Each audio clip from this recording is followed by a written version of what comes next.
What is it do you like about Coke? I love the smell of it. Is raw. It's raw every goddamn year. Yes, Hey man, Lord. serve 'em raw, goddammit. Subscribe to Serving It Raw and let's keep it all the way funky, uncut, raw. Serving it raw just like my boy Gutter Kane. Yes, Lord. You done tapped in the Serving Raw podcast where the combo stays so raw it don't need no cut. I'm your host, Gutter Kane, the Gutter Man, and today we got another special guest. She's one half of the rap duo Nola, who made major moves with Suave House Records back in the 90s. She has an incredibly powerful journey to share. So servers, please join me in welcoming Toni Hickman to the show. How you doing? I'm happy to be here. Very happy to be here, brother. Yeah. Yes. Well, hey, this has been a long time coming. We've been trying to get this set up for some months. Right? Yeah. I look forward to seeing what comes out of this because, this has been a long time coming indeed. Well, hey, the first thing I just want to say before we, dive in is I was able to see your interview that you did with Donny Houston. Okay. Yeah, so I know you talked about a lot of the earlier Suave House days and your journey with rap music, and we're going to touch briefly on that. Okay. But this particular interview, I just want to dive into your journey and more of what's going on now, okay, for your fans and people that, want to just know your struggle and stuff that you've having to deal with. Right. Okay. All right. So I'd love to start at the beginning. So I am gonna, give you a chance to touch on that. So Toni, me starting from the roots, where are you originally from, and how did that environment you grew up push you towards music? I was born in New York, raised in New Orleans, and moved to Houston from Atlanta. But my roots are New Orleans. That's home. And the environment.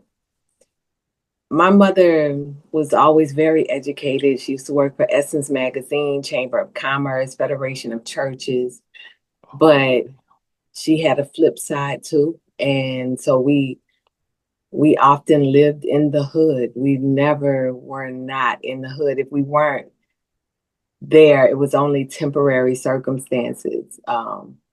And so, especially in New Orleans, it's a lot of that. It's a lot of hood type areas. You know what I'm saying? New Orleans is hood. It's a shoot 'em up, bang bang city. Like that's what New Orleans is. And so that life, my mother eventually ended up. Well, before we moved to New Orleans, my mother and my father got divorced when I was young. Okay. And that kind of broke my mother's spirit a little bit, a lot, not a little bit. And so for a while I had to stay with other people and I stayed off and on with her. And then for a while I stayed with my mom. Like I'm her only child. So it was a lot of that back and forth. But particularly New Orleans is where, even though we had the back and forths, I remember having some forms of stability for a while. Yeah. And having good times with her, but also acknowledging that her humanity sometimes took her down different roads, and not to take away from her amazingness. My mother did so many amazing things. She was a healer in the Seventh-day Adventist Church. She was amazing in her journey. Life strikes all of us down sometimes, So yeah, I have to say that. But in that process, I went through it with her. And as an only child and not having siblings, I had to learn from the streets. I learned, I was so naive and I had to learn some hard lessons from the streets, Yeah. And thankfully I had some people around me that cared enough about me to check me and even go tell my mother, like even when I was getting drunk outside and could have gotten in horrible messes. I have this brother to this day where he brought me home, and on the way home he's like, somebody could have took advantage of you, blah blah blah could have happened, and I'm drunk, and he brings me to the door at my house with my mom, and he's like, yeah, she was drunk. She was drunk and fussing, and so yeah. That's how But it is back in the days and stuff. Boy, you could get your ass whooped by the adults in the neighborhood, and then they tell your mom or your dad and hell, and then they whoop your ass. Right. That was back in the day. That ain't happening now, but yeah. Okay. Now, as you're growing up, I know in New Orleans and stuff, and music is starting to come in effect and stuff like Music that. is always because I'll go all of you got to direct me, okay? Oh, no, I got but you. I started in music. Let me say that first. I grew up, my mother was Seventh-day Adventist in New Orleans, and so she was the herbalist in the church. But I grew up in doing the choir and stuff like that before we left the church. And so that was my first introduction to music. And stage. When I was on stage, I was just like, oh, I love this, right? Uh-huh. So I used to write my own philosophy when I was young, poems, all of this stuff. I wrote poems like young age. And I remember when we did our first talent show in middle school, and it was me and two other friends, and we called ourselves the Ballet Troop Adidas Group. Okay. All right. I mean, I'm spitting my age now. We were the Ballet Troop Adidas Group. And one was a beatboxer, my homegirl was rapping, and I was rapping. But the thing with this is her cousin wrote our rap. He wrote the rap for us. And at that time, I used to write, but I wasn't really confident, I guess. So I didn't know until, like I said, I was kind of like thrown into everything. And so we got on stage and we won, I think, second or first place. I don't even remember. I think it was first. Okay. And after that, I was like, I could write this myself. So then I became, oh my God, I became T. Capone. I was Al Capone's daughter. Yep. Okay. I'm in New Orleans. Okay. I'm going to do it. I'm going to go all the way in. Right. So yeah, I was T. Capone. And that was my first time. My first time I got signed, I was probably like 15 years old. And I was signed to a company called Full Pack, and they would book me at shows in New Orleans. I'm young, performing at these clubs where I should have been over 21, but I'm performing in there and everything. And yeah, that was my first sign, but it was just blocked into New Orleans. Okay. And so there was another group there, and we would cross paths a lot, called Females in Charge. And that's the group that my homegirl was in. Redbone was her name. Yeah. Mm-hmm. And so we would cross paths, and me and her just started talking. We wasn't even friends. We just crossed paths, and we started talking. I'm like, I gotta get out of New Orleans. I'm just gotta get out of here. No, we're not doing nothing here. Nothing is going bigger than here, right? Yeah. So we leave and go to New York and stay with my aunt. And long story short, she ended up with a cousin that was already in New York that was signed to Motown at that time. Okay. And she had her own place in New York. And so we would go there from time to time, but it wasn't, we would go from time to time. She tried to introduce us to different people.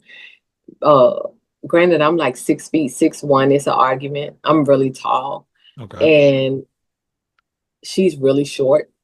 And so we were like the eyeballs of the rap game, because I'm like a giant over everybody,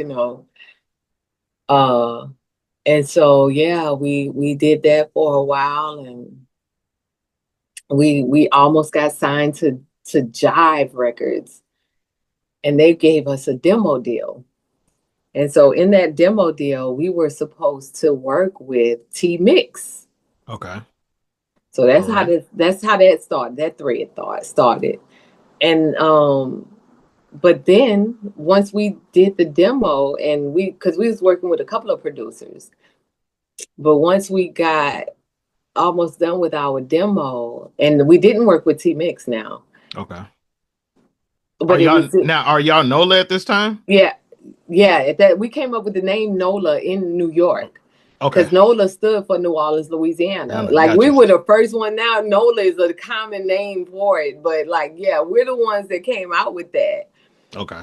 So we came up with that in New York. But yeah, we're Nola, but so anyway, we're working with different producers out of New York. We ended up doing that, and by the time we finished working with them, even though we were supposed to work with Suave House, I forgot what happened. I think we could never catch up with Mix.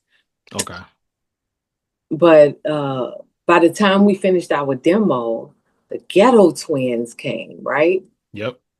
And so the Ghetto Twins were twins. They were the same height, had the same look. They had a dope vibe. They was from New Orleans too. They had the same kind of slang that we had, so they fit the perfect picture versus us. I can see that.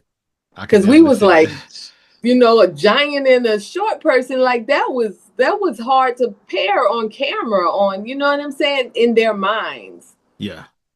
And yeah, so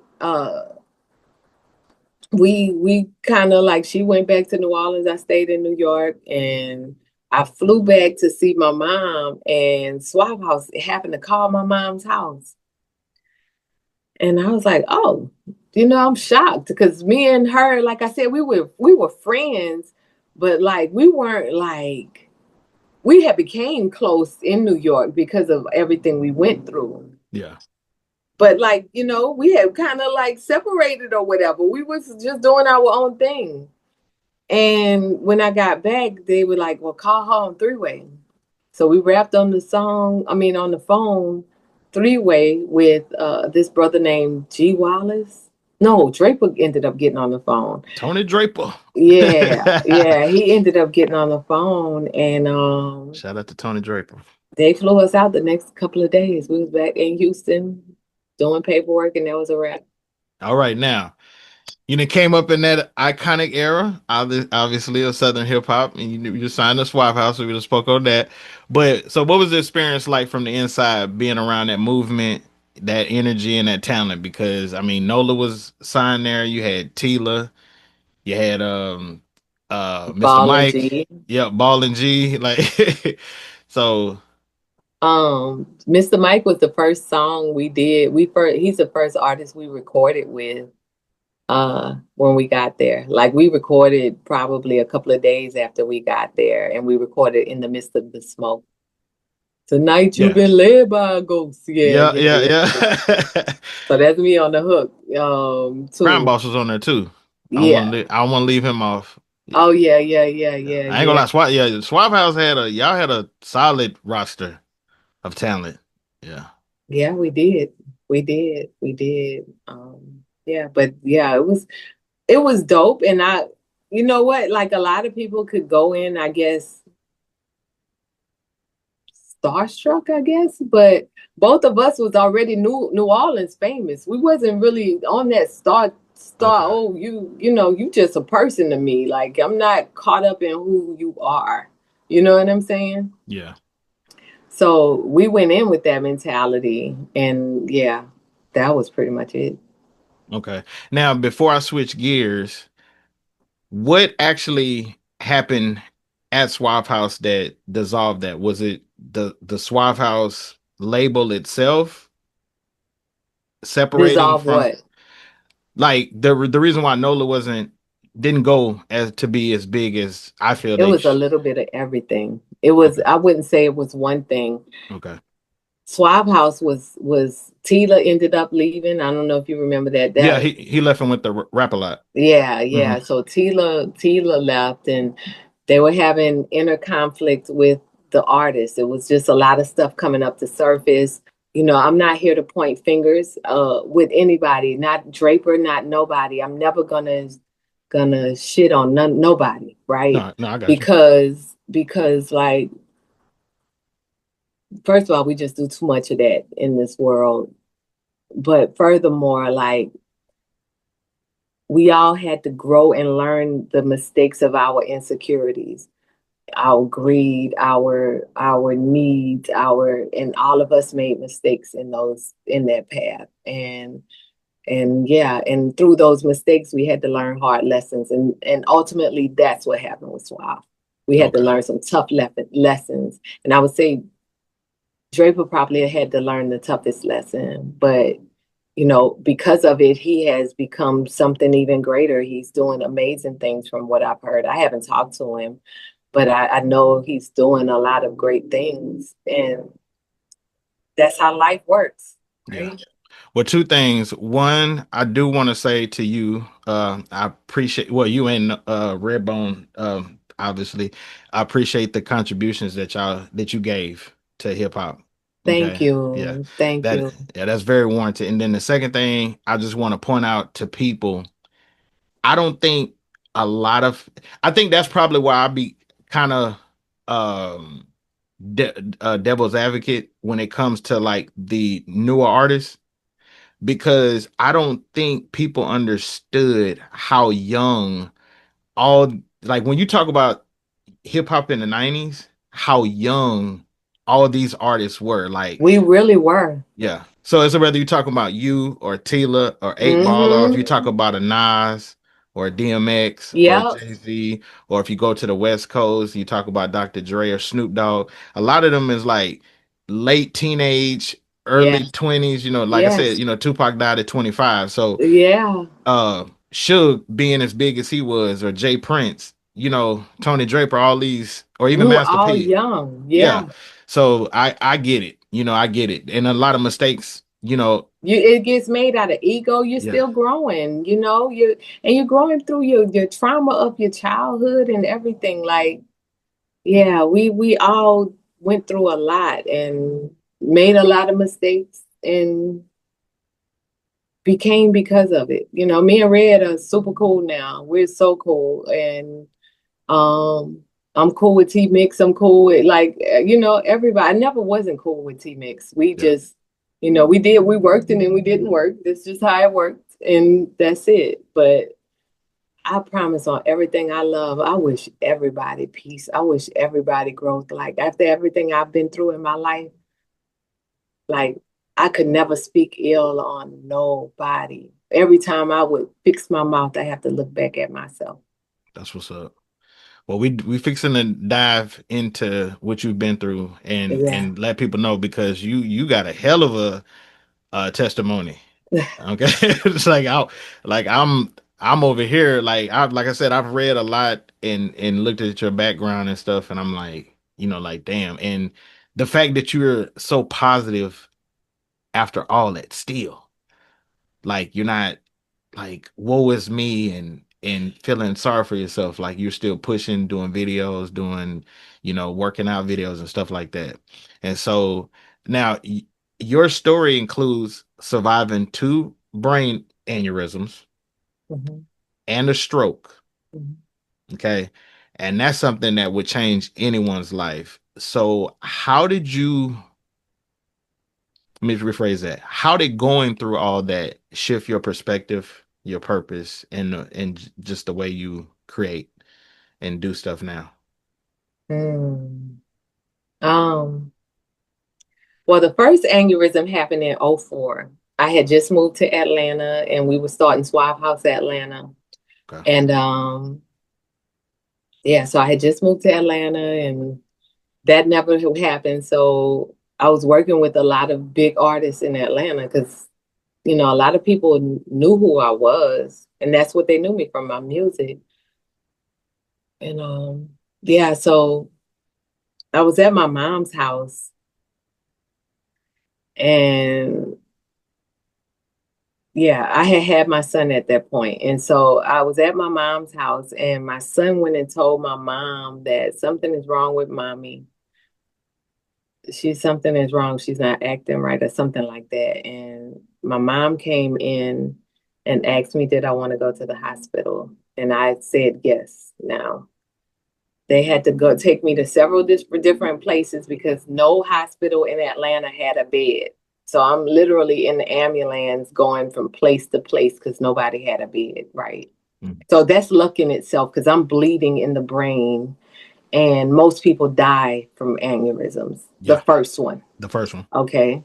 Yep. So I'm riding around. They finally find one at Emory Hospital. And they do a procedure. And supposedly they went through my groin area and put a clamp on the aneurysm. Okay. And that's what stopped it. So fast forward, again, I'm working with all these big artists. I'm about to sign with Koch, right? Okay. Because now me and somebody else have combined our businesses. I had my own label and he had his. And so we were going to combine and put my album out. Okay. Shout out to Jump Street, Ty. Right. And so, yeah, we were going to combine. And then I ended up having my second brain aneurysm. Okay. Now, what year is this one? 2007. Okay. And by this time, I'm talking about, like I said, I had the production on that album. Oh my God, I had Jazzy Faye. I had Candace from Escape. I had one of T.I. producers. Like, damn, all right. the production was bananas. Hell yeah, to have Jazzy Faye on that thing. Yeah. And yeah, so I was rushed to the hospital. And no, I had recorded everything. So I went to New Orleans to celebrate with my boyfriend at the time.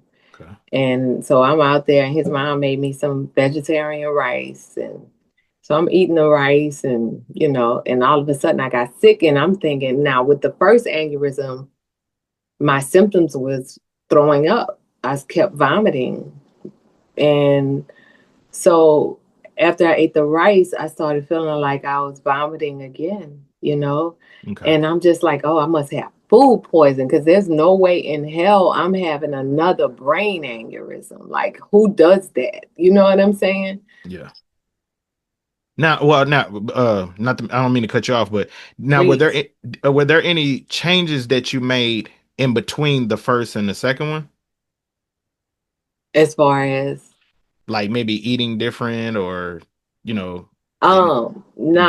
If anything, I'll tell you what I was doing. I was smoking weed. Okay. I was a weed head. I was a freaking pothead. Yeah, that was yeah, I will keep you 100. I was a pothead. But I guess with the first one, I was like, I'm fine. I eat good. You know what I'm saying? Like, okay. I should be able to do this. Okay. Yeah, I just wanted to see if you had made any lifestyle changes. But other than that, no, I don't remember it. No, I was still, I was health conscious because I had been raised in the Seventh-day Adventist church. Well, not raised, but I had that teaching in my head, and I'm not sure if you're familiar with it. But Seventh-day Adventism, they don't believe in eating meat. Like Dr. Sebi was a Seventh-day Adventist. It's a lot of holistic practitioners that were Seventh-day Adventists. If you look on YouTube, a lot of even doctors, they have their own hospitals, everything. So they're big on health. So I've always had that in the back of my head. But I again, New Orleans was home. I've eaten everything that had a head, from crawfish to everything. I had no problem with that. But I had cleaned up my eating always because I always had their message, in my head. Okay. So it wasn't that. But I think when the first, a lot of times when people have one, there's another one underlining that one somewhere in the brain. And so that one can burst as well. Okay. And that's what happened. Okay. So fast forward to 2007, I am at my boyfriend's sister's house. And me and him was having some difficulties too. So a lot of arguing. That, if you want to say that, yes, that was stress, pressure, burst, pipes is literal. Like, that's no game. And so, yeah, me and him were having a lot of disagreements. And I remember being at his sister's house and I'm vomiting over the toilet. And they said I fell and hit my head on the toilet and I passed out. And so I remember being in the car with him and him bringing me to the hospital. And when I got there, from my understanding, I was bleeding in my head. They had to call my mother and ask for permission to operate on me. And they told her that I had a 50-50 chance on if I was going to live or die. And so they shaved all my hair off and they operated on me. And I was out for a while. I think I was in a coma for a couple of days. My mother and my son drove from Atlanta to New Orleans. And my mother was in the car. My mother was in the elevator. And so there's this rapper, Cheeky Black. You familiar with her? Yeah, I know it's Cheeky Black. Yeah, man. So Cheeky Black, and yes, we always cross paths. So it was crazy that she ended up, because she's a nurse, and so it was crazy that she ended up. Yeah, man. Okay. Cheeky is a nurse, and Cheeky ended up being one of my nurses, and but she was in the elevator, and she wasn't saying my name, but she was talking about this patient that was in ICU that was pulling because I had came out of my coma or whatever, I came out of it and was pulling everything out of her nose and her mouth, because they had tubes down my nose, tubes down my mouth. I'm like, man, what is this? Like, I'm just, because my left hand is still working. I'm left-handed. So my left hand is still working. I'm trying to figure out what's going on with me. I got staples in my head. Like, what is happening? Damn. And my mother turned around, because my mother was on the elevator. She didn't know that was my mother. So my mother turned around and she said, "Is her name Toni Hickman?" And Cheeky looked and said, "Yes." And she said, "Yeah, that's my daughter." She's like, "That's my daughter. That's my daughter." And my mother never expected anything less. So again, I can't walk. They told my mother I would never walk or speak again. I couldn't talk. Ooh.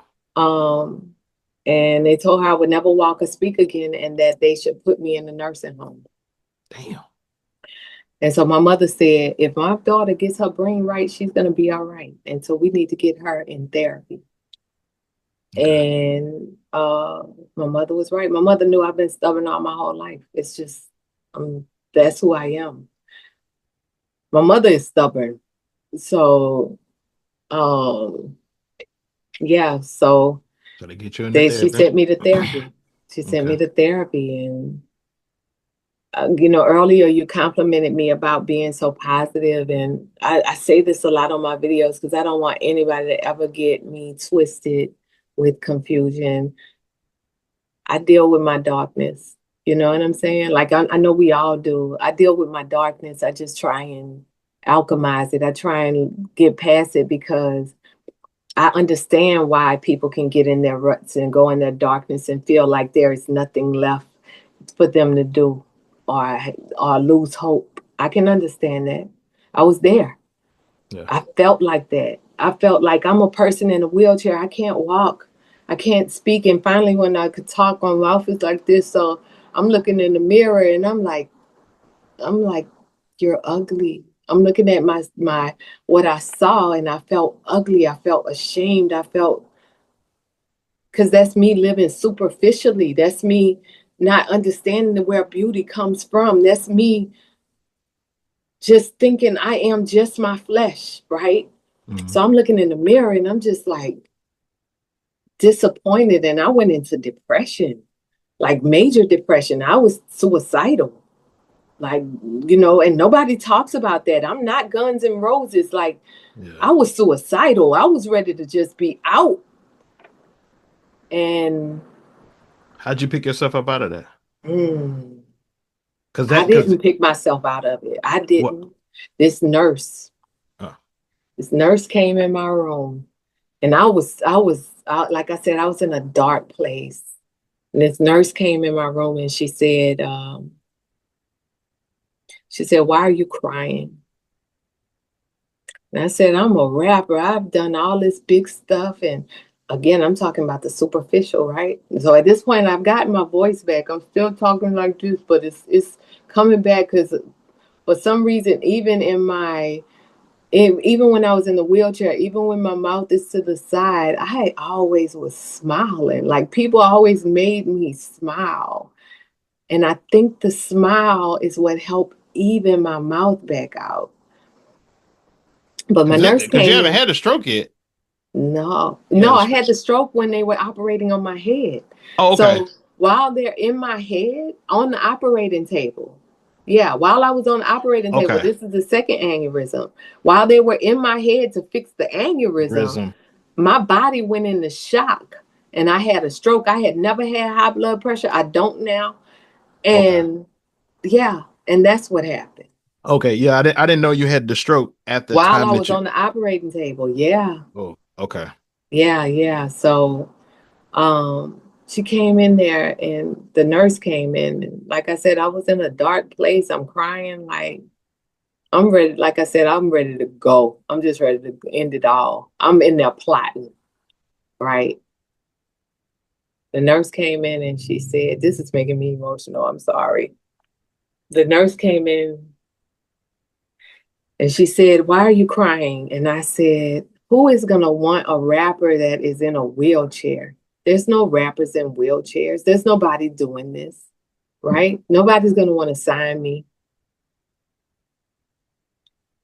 And she said, and I wish I could remember her name because I have never forgotten her words. But she said, because I was mad at God, right? I was really mad at God. Like, why bring me through this again? What are you doing? Like, I was just angry. And so anyway, she said, so I'm going telling her, I'm like, yeah, there's no rapper, and what God this or whatever. I forgot how God came up. And she said, what you need to be asking God is how did you have two brain aneurysms and a stroke and you are still alive?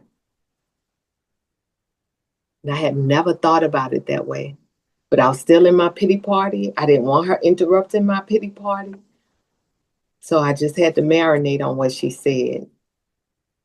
And until this day, I still marinate on what she said because that touched me so much.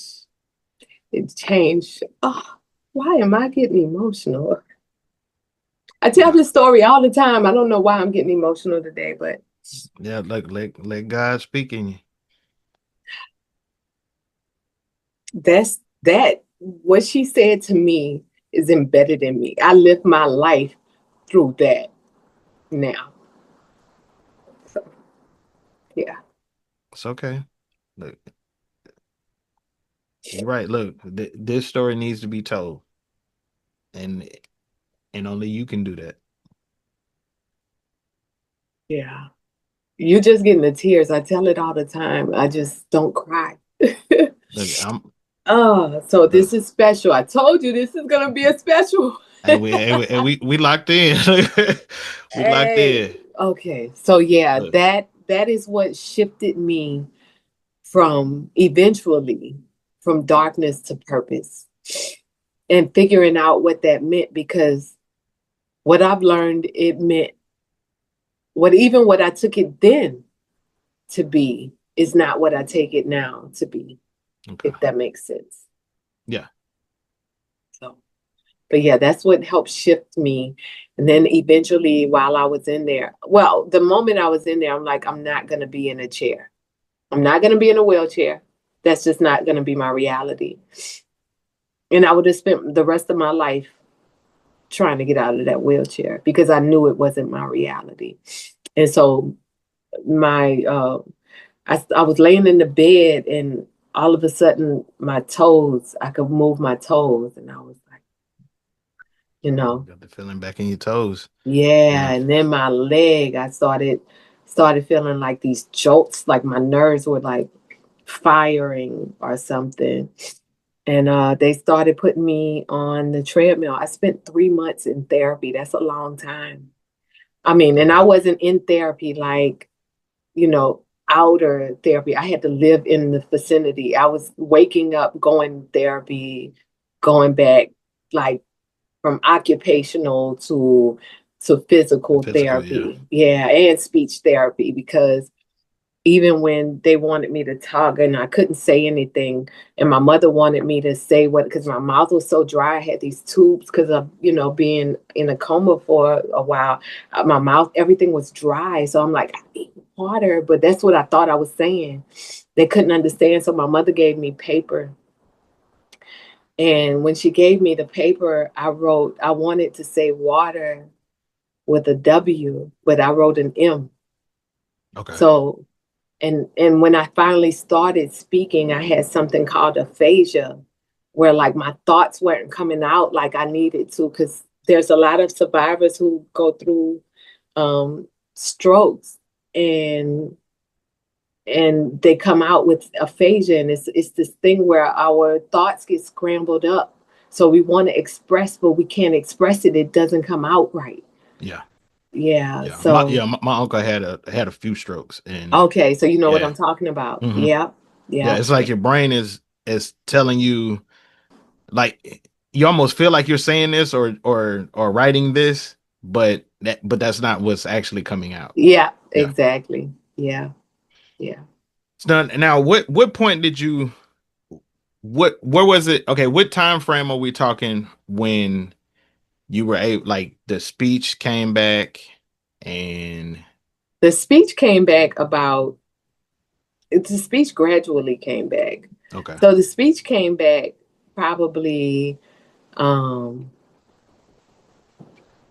what year we talking? Slowly, about all of it was in 2007. Okay.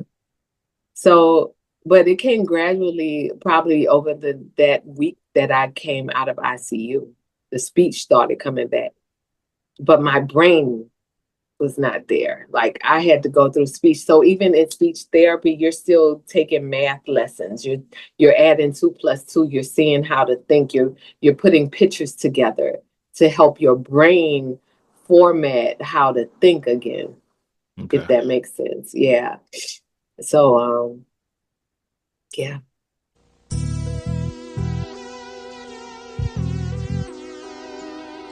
Nola.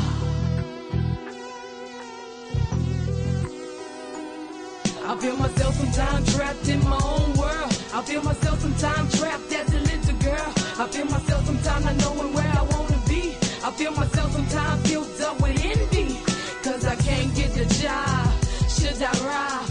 My pocket's saying yes, my mind is saying you should not. But welfare ain't supporting me, and this minimum wage is just shorting me. I feel myself sometimes thinking of the crime of the crimes. These minimums got me in the criminal state of mind, and now I can't maintain, it's overcome my brain. The government is loving it when they feel my pain, cause poverty got our souls bleeding, and money is the key to everybody's greeting. It's 44 ways to do some dough receiving when you's a fiend, searching for the scheme and the mother green, the loot.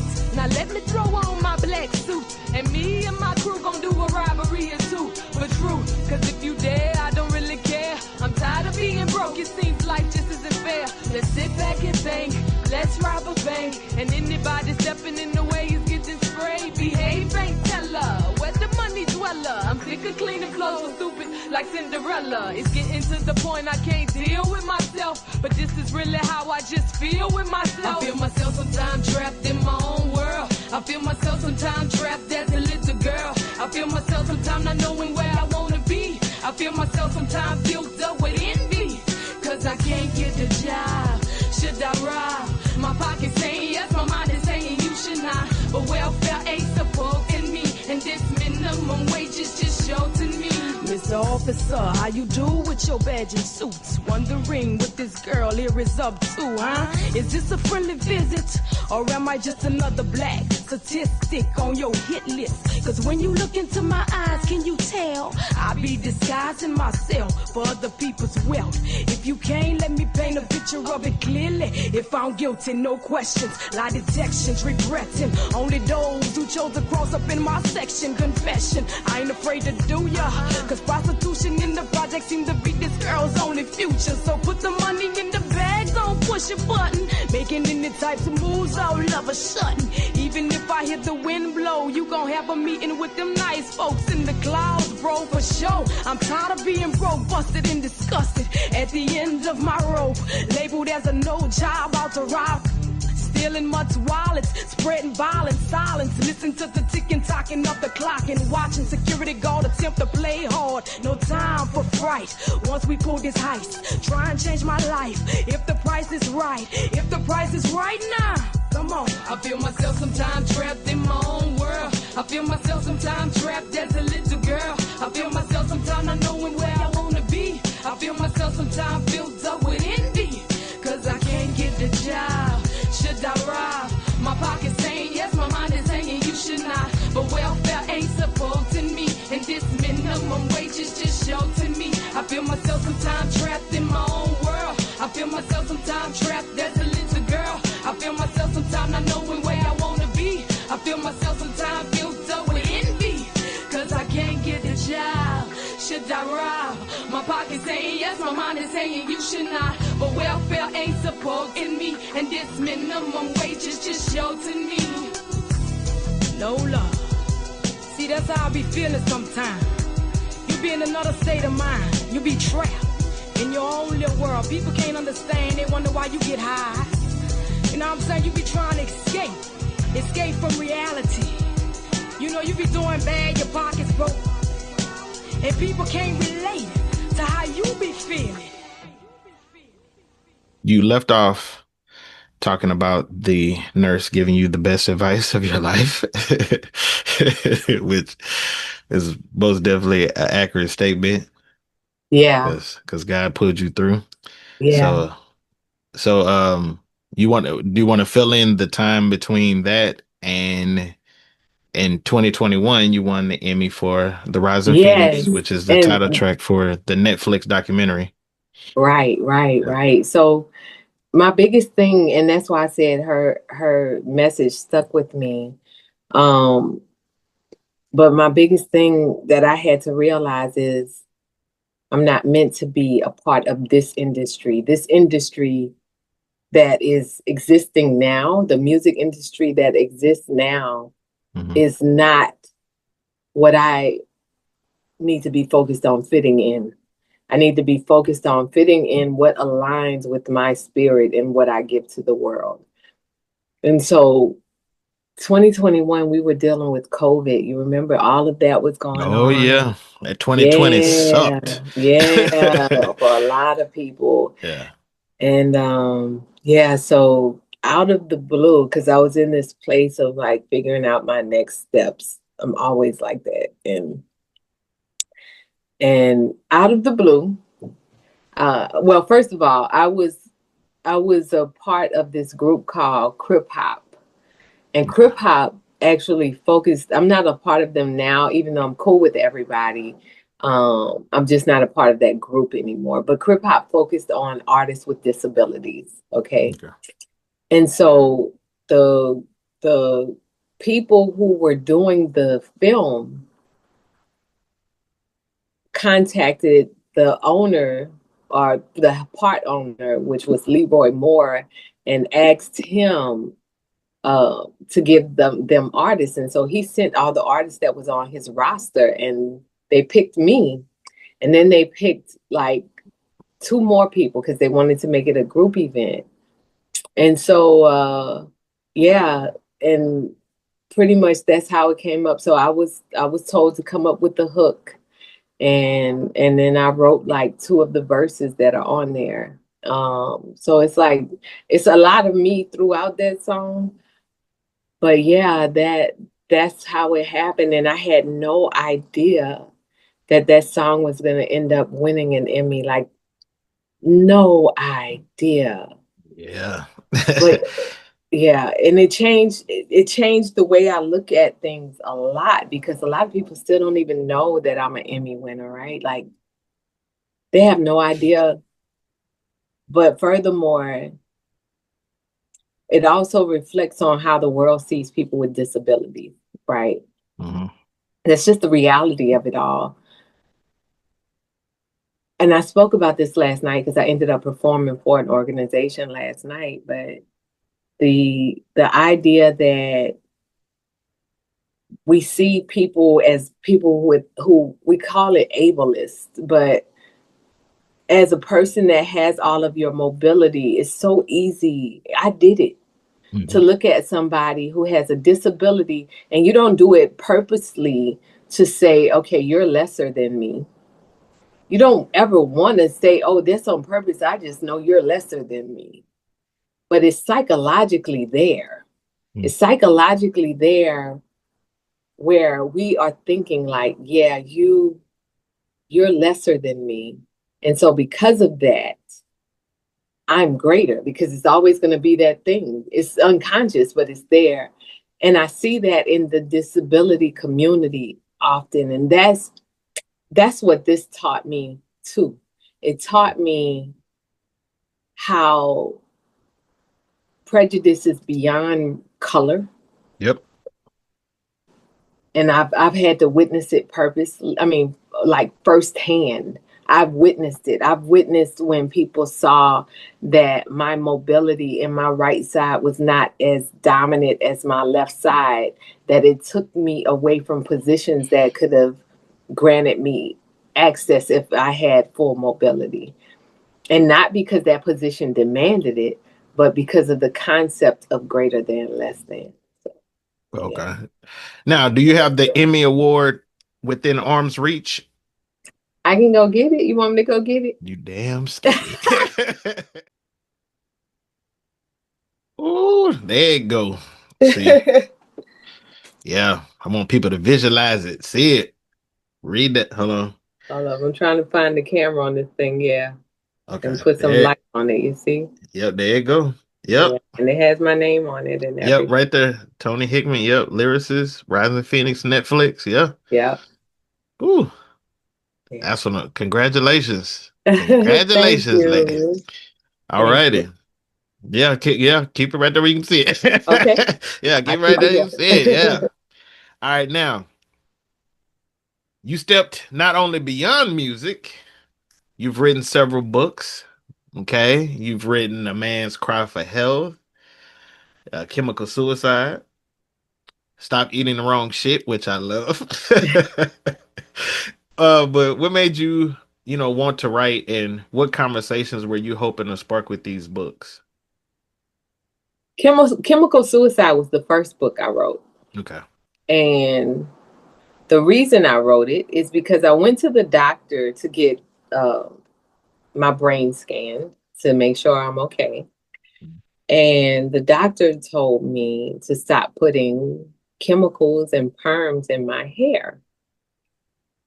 Ah, okay. Right. So I'm like, I'm a very curious person. Like my brain, I go very deep because I can't even help it. That's just how I am. And so I started going down the rabbit hole on like, what does that mean? Why you can't just tell me to stop doing something and I don't question it. Yeah, I was a little bit familiar with the Good Hair.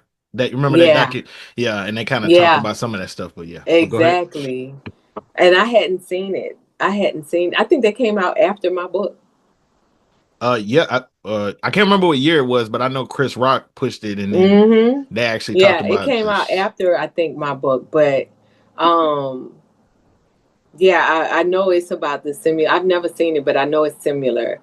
But yeah, that's pretty much. So I went down this rabbit hole, and I'm just like, I learned so much. I learned about the gook that piles under our scalp every Mhm. time we put chemicals, specifically perms, on our head, but also color, hair dye. But then I just went further into it and I started looking into the toothpaste, the deodorant, the lotions, the perfumes, and everything contributes to our destruction. because it has so many chemicals. And the thing is, we absorb 60% of everything we put on our skin into our bloodstream. So if we're absorbing 60%, that's over half, into our bloodstream of lotions that contain formaldehyde that help people preserve the dead, right? Like, what is that doing to us? Gotcha. And that's how my brain went. I just went there, and I'm like, okay, people need to know about this. That was the first book I ever wrote. And I was just like, and yeah, I wanted to write it, and I started thinking on the title, and I was like, this is it. Chemical suicide, death by association. That's what's up. Now what came? Now which one came after that? The So Man's after Cry for- that, I moved because I was still in Atlanta when I wrote that one. And I Okay. put out my first album, which was called Crippled Pretty, which had Mr. Mike on it. It's on all streaming platforms, by the way. But it had Mr. Mike. I had a couple of people on that album. Yeah. Nappy Roots, Fish Scales from Nappy Roots is on there. Yeah, because I was gonna say you released Crippled Pretty and Unbroken. Yeah.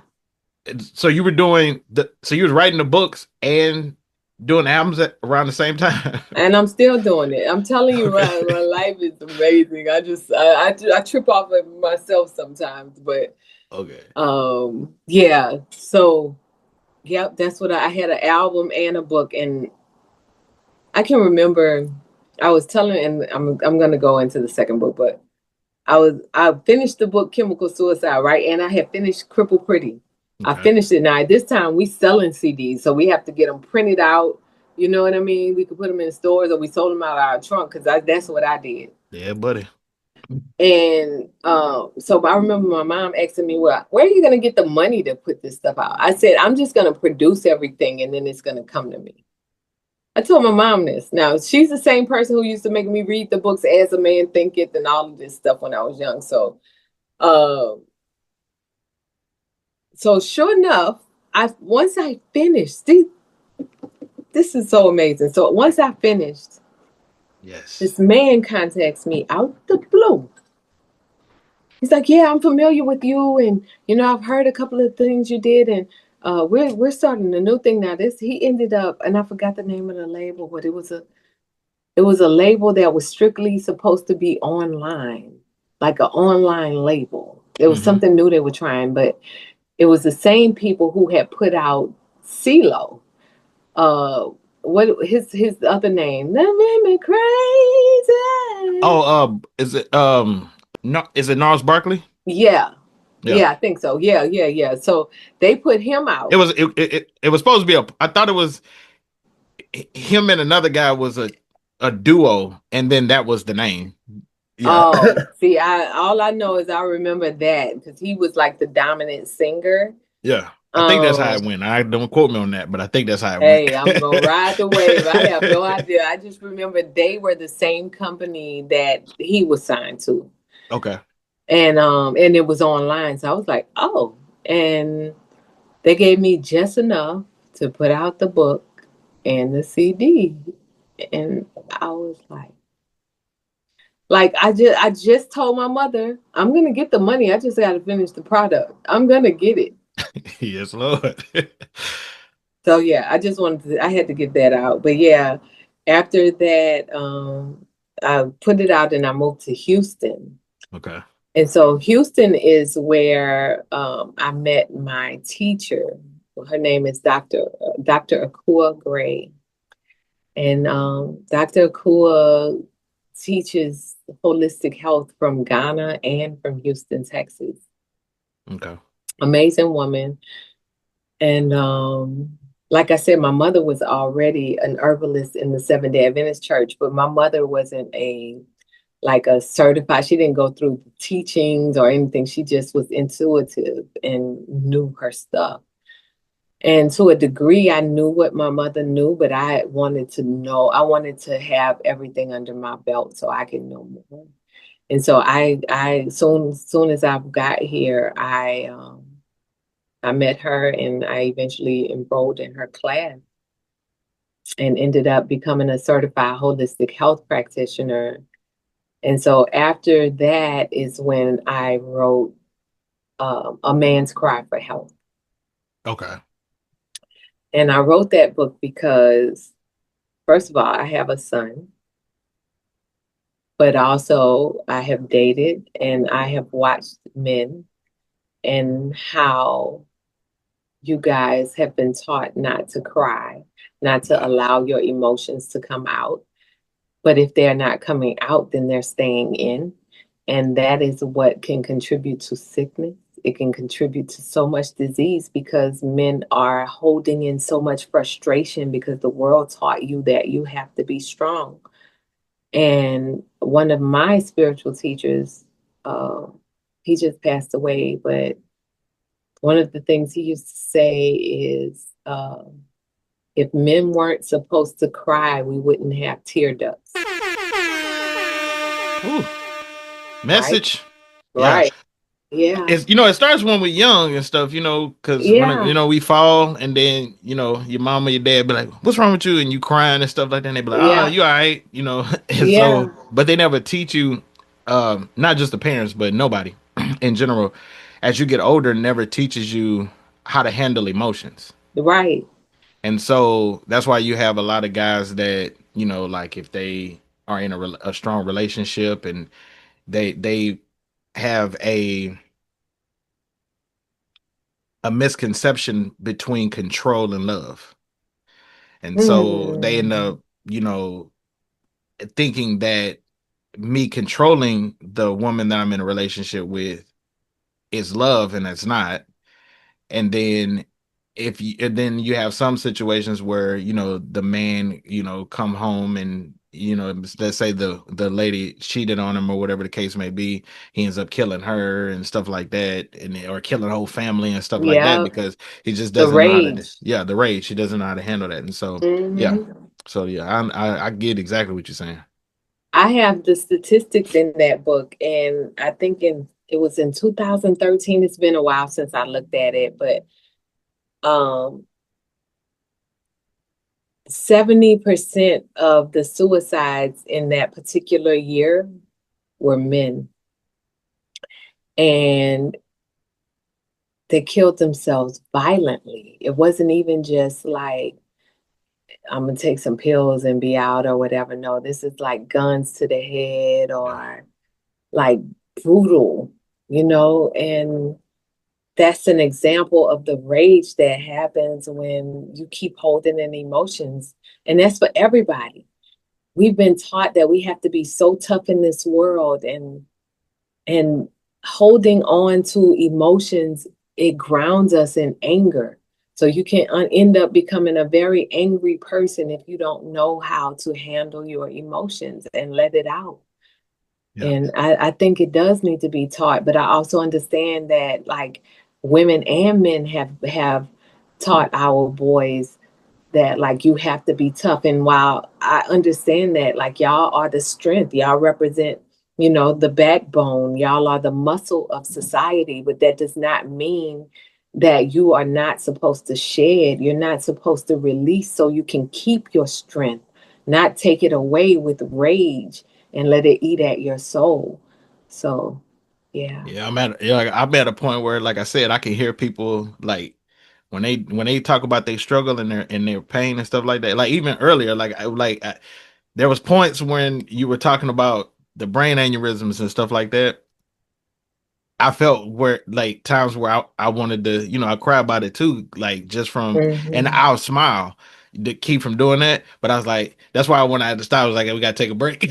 So yeah, Wow. because it's just I have a few friends that have had uh some traumatic stuff, happen to them, and I actually wanted to do a episode because even though my platform is strictly, hip hop, they don't necessarily do music, but they've had situations happen to them, and I wanted to do an episode with each one of them, stating, let them basically tell, Express yeah, that. express what Yeah. happened, yeah, and stuff, and I feel like sometimes things like that can help somebody else, Yeah. you know, um, especially like I said, for your situation, for you having two brain aneurysms, you know, we just lost Young Bleed after the verses, who I interviewed as well, and he was such a solid, down to earth, like a humble like Right, person. Like he could have been like, dude, man, I was signing No Limit. I'm not interviewing with you or any of that shit. But he didn't, right. you know.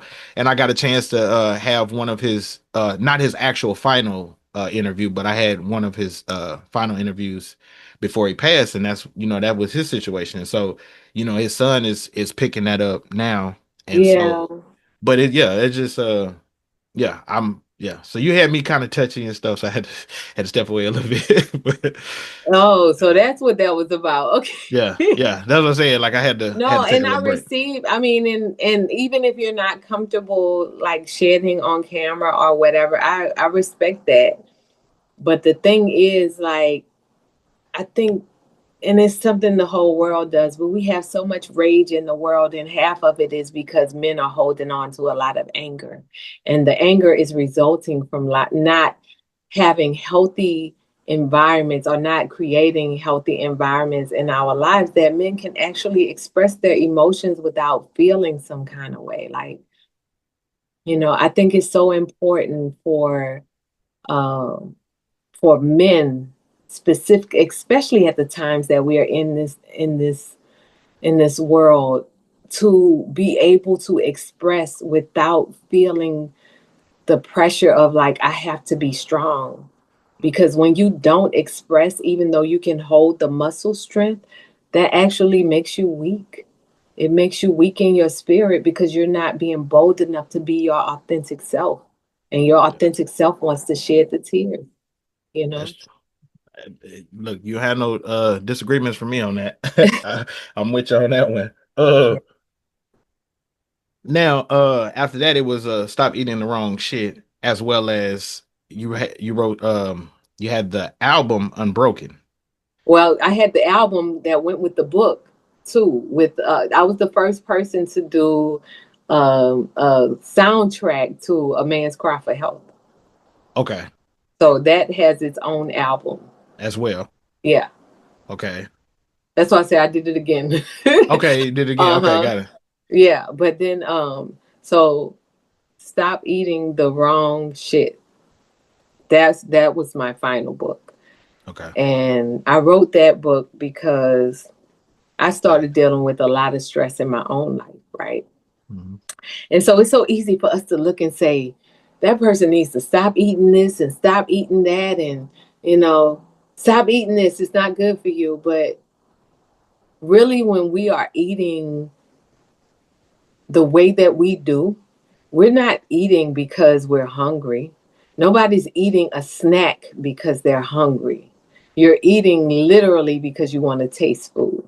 And the reason you want to taste food is because you need the dopamine that comes from that food to feed your brain and help calm your nervous system, because the food has become the cigarette. And I say that Ooh. because I lived it. I have lived it. I know what it means to eat because I am frustrated, because I don't smoke cigarettes, I don't smoke weed, I don't drink. So then the food becomes our cigarette. And the food has become everyone's cigarette. This is why we deal with obesity. And it's no fault to those that are obese.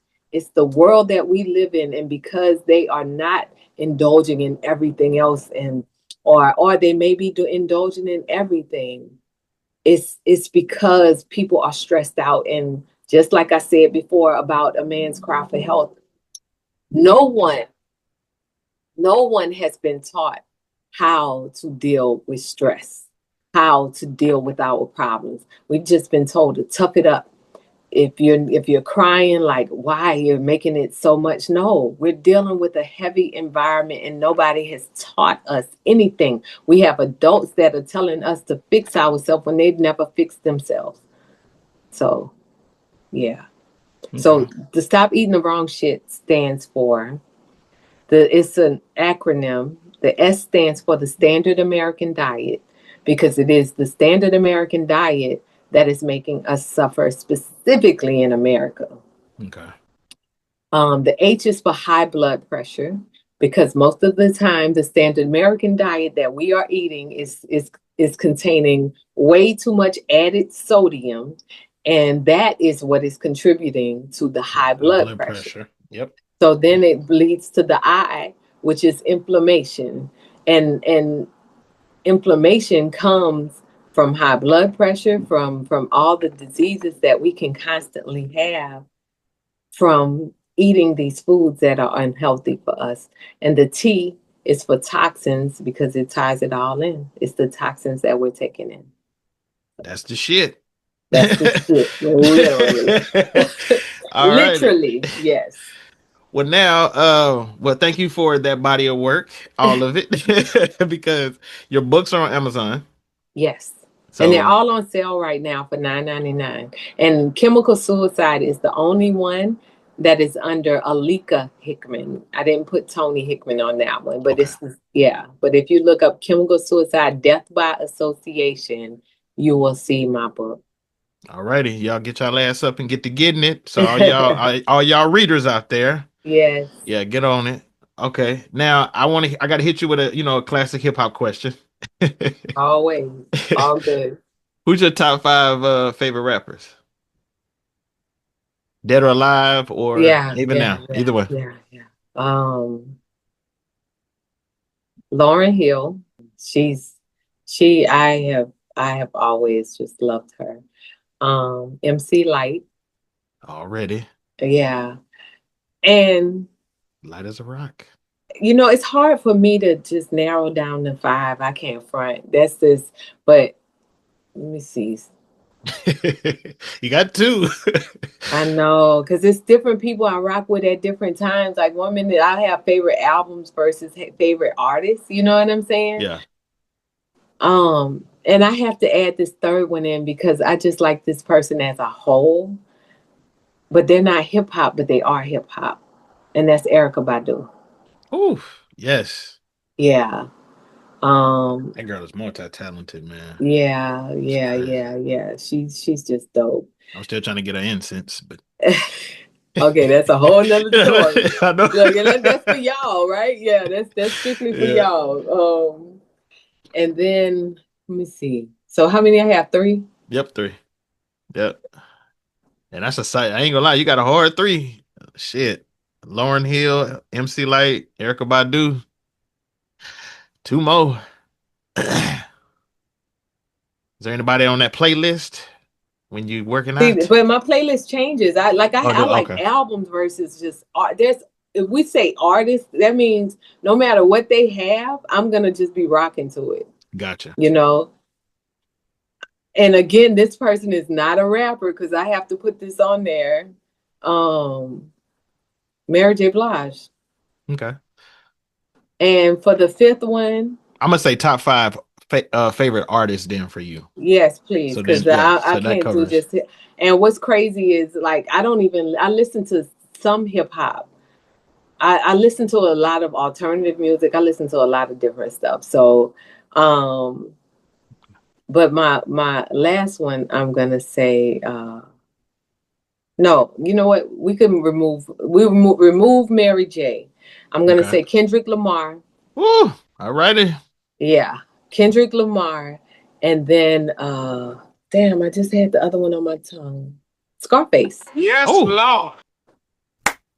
Yeah. Damn it, yes. Hey, yeah, buddy. He's in my top 5 too. yeah, man. Shout out to Face Mob. Okay. Oh, see, I'm missing people because now my brain is just like, no, I had an aneurysm. You gotta, okay. You gotta look. Let me see. I gotta take one away then, huh? No. Okay, then I gotta add Andre 3000 to that too. 3 stacks. Yeah. Already. Yeah. Okay, I'm done. Okay. That's all in right there. Yeah. Okay. And then she tied it back in because she put Erykah Badu in there first. My other label mates too, like 8Ball, MJG, they solid. 8Ball last project, from my understanding, is very, very dope. So yeah. Oh yeah. Killer Mike. It's a lot of dope artists. T.I. just came out with a banger. T.I. has always been in my playlist. See, now my brain is going haywire. That's the aneurysms. That's how I think. Yeah, but yeah, T.I. is in there. He's in top 10. So the other people are definitely in my top 10. Killer Mike, yeah, Ball, yeah. You know somebody, I don't know if you listen to him, but I was gonna say, you know somebody you should check out is T.I.'s son, Damani though. And you know what's crazy? And I've been saying that and I haven't, because I listen to alternative. I know he does alternative music. Yeah. And I Man. haven't yet, but I will. I will. met Now that you said that, I will. Yeah, I met him in 2018, but you know, he just dropped the song called Miss Jackson because of the thing going on between Tip and 50, which I hate. But anyway, yeah, I'm just not a fan of that shit. You know, regardless. But Yeah, anyway, we don't need to do that. Yeah, but I got you. But Damani, that boy has a sick pen, cold pen, you know, when it comes to writing and stuff. And like I say, he's a humble cat. I got a chance to meet him. He did a show. He was a opener for Big Crit up here. Oh, now he's another dope one. Yes, he's in my playlist. Yep. Yeah. So, but yeah, check out Damani, man. I am. I promise. I'm gonna look at that after we get off the phone. Yeah, he's like that new phase of J. Cole or the Kendricks. You know, he's really, yeah. Like I said, that boy got some potential, and he young. Like I would have never thought that. Yeah. Huh. Okay. Yeah. Now I'm really going to check. Yeah. Well, now before we wrap up, let's talk about what's ahead. So with everything you're doing, from your solo work to which you had a duo, Tha Kure. Yes. Yes, and a new album, The Vaccine. You know, what's next for Toni Hickman? My solo. Another solo, just straight music. I'm also working on a course that will be done. That should be done by like June. Yeah. Okay. I don't want to say what it's about yet, but yeah, it should be done in June. No. No name? Okay. I have a name, but I don't want to share that yet. But I will be working on I don't know if it's going to be my final because I just love music. I don't know if it's going to be my final, but I'm going to really put my all, because I write from my life, if you can tell. Like I write from pain. I write from the heart. And I've dealt with a lot these last couple of years. And so I want to put that in the music and see what it does, because I feel like it's going to be time for that. So, yeah. Okay. And so you have the duo Tha Kure. Has the vaccine out yet? We stopped it because we were working on that while, believe it or not, that was done during COVID. Okay, yeah, which I did see that. Okay. It was done during COVID. So a lot of the songs that we did, like, it was talking about that versus everything else and, you know, what was tied into it. And so we took a pause because both of us had life going on. And then, yeah, we didn't keep it going. And we talked about, we were supposed to start it back up. And then we have a lot of stalls. But Big Yo, that's like one of my best friends. He was the producer on Crippled Pretty.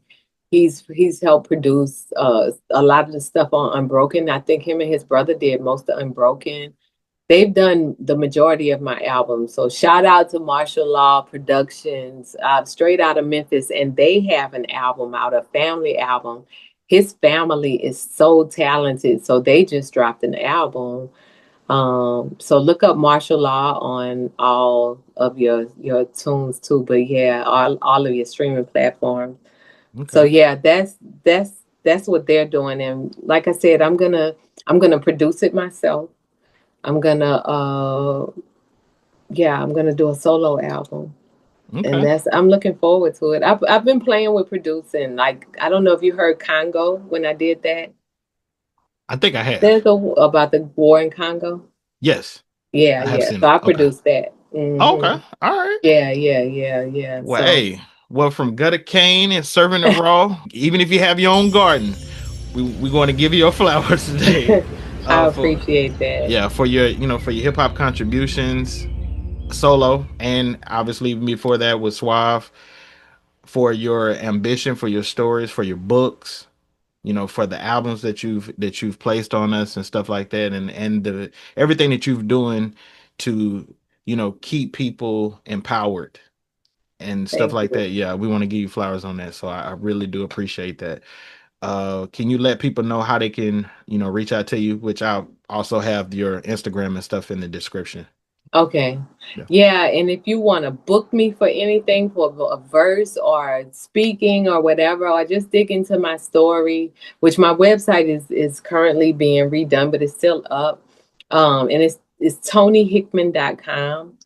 Uh and if you want to get my books, like I said, I had put them on sale for the new year and I just kept them up there because yeah, it's I write for people to get the information, and literally if y'all do that, I'm so good with it. So yeah, it's all on sale on Amazon, 9.99, all of them. And And I yeah, and okay. you want to contact me, of course, my social media is the real Toni Hickman with an I. And man, just thank you for having me. I think this was a really Yes. organic interview, right? I'm Yeah. loving this one. Yeah, this one's a special one. This one was a real So special one. yeah, thank Yeah, you so much. it's Thank a you special so one. much. So I want to give a big shout out to all my servers for tapping into another episode of Serving the Raw. I hope y'all enjoyed the ride. I damn sure did. If you did, go ahead and hit that like and subscribe button and drop a comment below. Let us know what you think. You can also catch me on all your favorite streaming platforms. I want to say thank you to Toni Hickman for sitting down today and giving us, including myself, this powerful journey and testimony. I will have her link to her Instagram as well as to her books down in the description. Well, I will be back with another 5 episode. I'm actually going to start trying. I'm going to try this, but I'm going to be more consistent. I normally used to drop episodes on Saturdays, but I'm going to actually start trying to drop them every Wednesday. Whoa, Yeah, I'm gonna start. Yeah, I'm gonna start doing that. And so that's huge. Yeah. yeah, I'm gonna start trying to, because I have a segment that I'm gonna start rolling out. I normally would just do interviews, but there's times where it's kind of hard for me to not get interviews, but it's just time for me to schedule them, because obviously I reach out to established rappers as well as new ones, but the established ones, it's kind of hard to work around their schedule sometimes. And so I want to do a segment where I'm doing like a hip hop debate between two albums from the same artist. So a lot of time people will say, Oh, you know, an example would be, they might say, um, Dr. Dre versus, this producer or something. I don't want to do that. Mine's gonna be more like what album do you think is the best out of Tupac's Me Against the World versus Tupac's All Eyes on Me? oh, that's dope. Yeah. That's So dope. yeah, so That's a that's great going idea. yeah, so I'm gonna start Yeah. doing episodes like that, and I'm gonna have those roll out on Wednesday as well. And so when I don't have an interview lined up, I have an episode like that. I think I'm gonna call it Pure versus Cut or something like that, to kind of get a play off the Serving and Raw. Because Yes, yes, yes, yes. yeah, Oh, right. Oh, yeah. yeah, See, that's I just got it when you said that. yeah, see, Right. the Serving and Raw is a double entendre, so it means serving and raw like an unfiltered conversation, Mm-hmm. but it also means like I used to sell drugs Yep, back. yep, Yeah, yep, yep, so yep. serving and raw uncut. So I'm thinking about calling the segment Pure versus Cut. So Right. yeah, so yeah, but I I'm like that. putting it together. I love it. I love it. I love just to keep me posted. I love it. Yeah. Very I got dope. you. Yeah, cause I ain't gonna lie, I might end up hitting you up and be like, might have a discussion about a Tila album. What you think Yeah. about this one and this one? Yep, So absolutely. I think okay, that would be very dope. Yeah. okay, all right, Yeah. but like I said, thank you for your time. I really do appreciate it. Thank you. We Thank locked you. I in. didn't even expect this interview to be this way. So yeah, just thank you. Oh, you're welcome. You're welcome. And like I said, we locked in. So anytime you need me for anything, promotion, like I said, reconnect on doing another episode, just whatever, hit me up. I Okay. will. All I right. will. Until then, I want everybody to enjoy their weekend and stay solid. Peace. I'm serving it raw, I'm serving it raw, I'm serving it raw. I'm serving it raw, I'm serving it raw, I'm serving it raw. I'm serving it raw.